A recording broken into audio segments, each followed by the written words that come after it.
আচ্ছা, আমরা তো রোজ কত ওয়েবসাইটে যাই তাই না? ব্রাউজারের উপরে ওই যে ছোট্ট একটা তালার আইকন, ওটা খেয়াল করেছেন কখনো?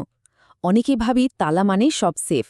কিন্তু এই ছোট্ট তালার পেছনে যে কত কি ঘটে, মানে কিভাবে যে এই সুরক্ষাটা নিশ্চিত করা হয়, সেটা জানলে কিন্তু বেশ অবাক হতে হয়। চলুন আজ একদম সহজ ভাষায় ব্যাপারটা বুঝে নেওয়া যাক। এই এসএসএল সার্টিফিকেট আসলে কি জিনিস আর কাজই বা করে কিভাবে। হ্যাঁ, এই যে সাধারণ দেখতে একটা তালা, এর পিছনে কিন্তু লুকিয়ে আছে ডিজিটাল সিকিউরিটির এক বিশাল দুনিয়া। আমরা তো ধরেই নেই এটা আছে মানে সব ঠিকঠাক, কিন্তু এর মানেটা তার চেয়েও অনেক গভীর। এটা আসলে শুধু একটা আইকন না, এটা একটা প্রতিশ্রুতির মতো। কিন্তু প্রশ্ন হলো, কিসের প্রতিশ্রুতি? চলুন সেই রহস্যটাই আজ ভেদ করা যাক। ব্যাপারটা একটু ভাবুন। ইন্টারনেটে আমরা যখন কোনো ওয়েবসাইটের সাথে কথা বলি, মানে ধরুন কিছু সার্চ করছি বা লগ করছি, তখন আমাদের এই যোগাযোগটা অনেকটা খোলা রাস্তায় চিঠি পাঠানোর মতো। যে কেউ চাইলেই কিন্তু মাঝপথে সেই চিঠিটা খুলে পড়ে ফেলতে পারে। আর এই যে আড়ি পাতার ভয়, ঠিক এখান থেকেই কিন্তু ডিজিটাল নিরাপত্তার পুরো কনসেপ্টটা শুরু। টেকনিক্যাল ভাষায় এটাকে বলে man in the middle attack, মানে মাঝখানে দাঁড়িয়ে থাকা কোনো লোক। ভাবুন তো একবার, ব্যাংকের ওয়েবসাইটে লগ করছেন আর আপনাদের কথার মাঝখানে এক হ্যাকার বসে সব শুনছে। আর সে কিন্তু শুধু শুনছেই না, সে চাইলে আপনার পাঠানো মেসেজ বদলে দিয়ে ব্যাংকের কাছে পাঠাতে পারে, আবার ব্যাংক যা পাঠাচ্ছে সেটাও বদলে আপনার কাছে পাঠাতে পারে। কি ভয়ঙ্কর ব্যাপার, তাই না? তো এই আক্রমণের ফল কি হতে পারে? খুব সোজা। পাসওয়ার্ড, ক্রেডিট কার্ডের ডিটেলস, ব্যক্তিগত ঠিকানা, মানে যা কিছু গোপন সবই চলে যেতে পারে হ্যাকারের হাতে। আর এর পর কি হতে পারে তা তো আমরা সবাই জানি। কাজেই এই ঝুঁকি থেকে তো বাঁচতেই হবে, তাই না? আচ্ছা, তাহলে এই সমস্যার সমাধান কি? প্রথম যে চিন্তাটা মাথায় আসে সেটা হলো তথ্যগুলো একটা কোড দিয়ে বা টেকনিক্যাল ভাষায় বললে এনক্রিপ্ট করে পাঠালেই তো হয়। আইডিয়াটা কিন্তু ভালো, কিন্তু এখানেই একটা বড় সমস্যা আছে, একটা ফাঁক আছে যেটা পুরো ব্যাপারটাকেই দুর্বল করে দেয়। চলুন একটা উদাহরণ দিই। ধরুন একটা বাক্সে কিছু গোপন জিনিস ভরে তালা দিয়ে কাউকে পাঠানো হলো। বেশ নিরাপদ মনে হচ্ছে, তাই না? কিন্তু সেই বাক্সটা খোলার জন্য চাবিটাও তো পাঠাতে হবে। এখন চাবিটা যদি আলাদা করে পাঠানো হয়, তাহলে হ্যাকার তো মাঝপথে সেই চাবিটাই কপি করে নিতে পারে। ব্যাস, সব শেষ। ওই তালা দেওয়া বাক্সের আর কোনো মানেই থাকল না।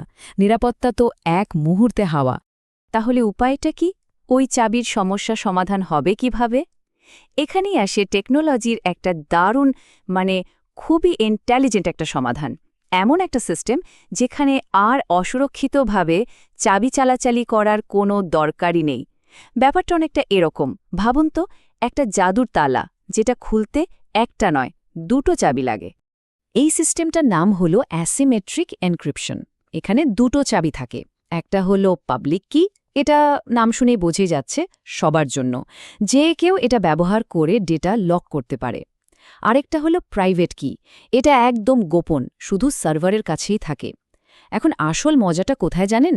পাবলিক কি দিয়ে যে বাক্সটা লক করা হয়েছে সেটা একমাত্র আর শুধুমাত্র ওই সার্ভারের গোপন প্রাইভেট কি দিয়েই খোলা যাবে, আর কোনো কিছু দিয়ে না।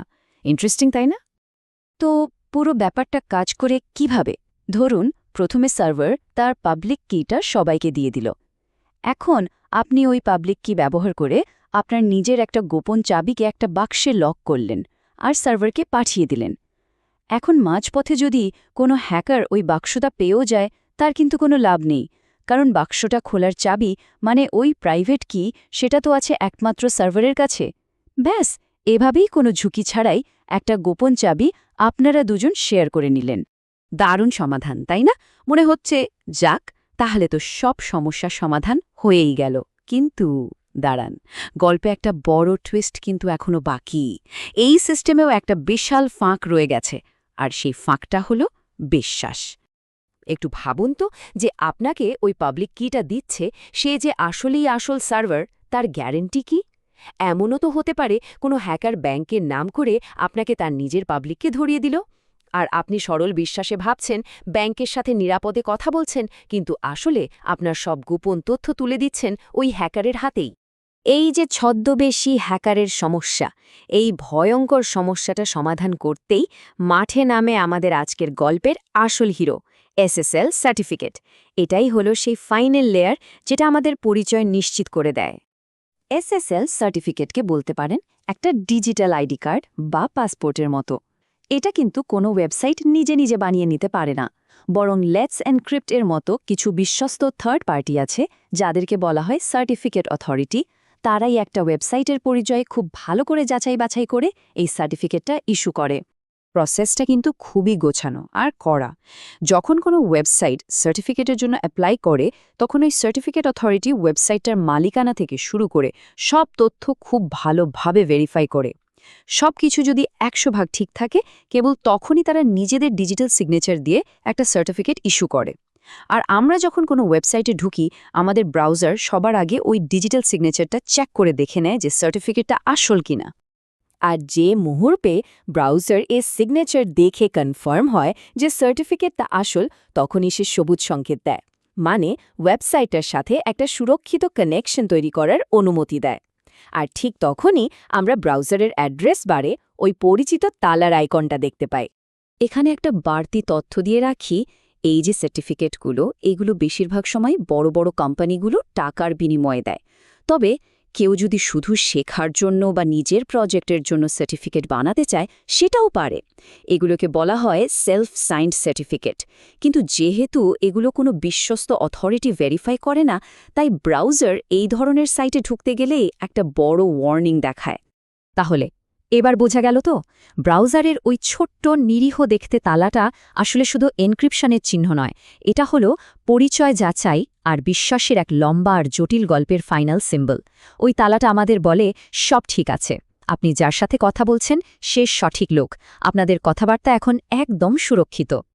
তো এই পুরো গল্পটা জানার পর ডিজিটাল জগতে আমাদের পরিচয় আসলে কতটা সুরক্ষিত সেটা নিয়ে নতুন করে ভাবতে ইচ্ছে করছে, তাই না? পরের বার অনলাইনে কোনো কিছু করার আগে ওই ছোট্ট তালার দিকে তাকালে হয়তো এর পেছনের এই পুরো জার্নিটার কথা একবার হলেও মনে পড়বে। ব্যাপারটা আসলেই কিন্তু ভাবনার।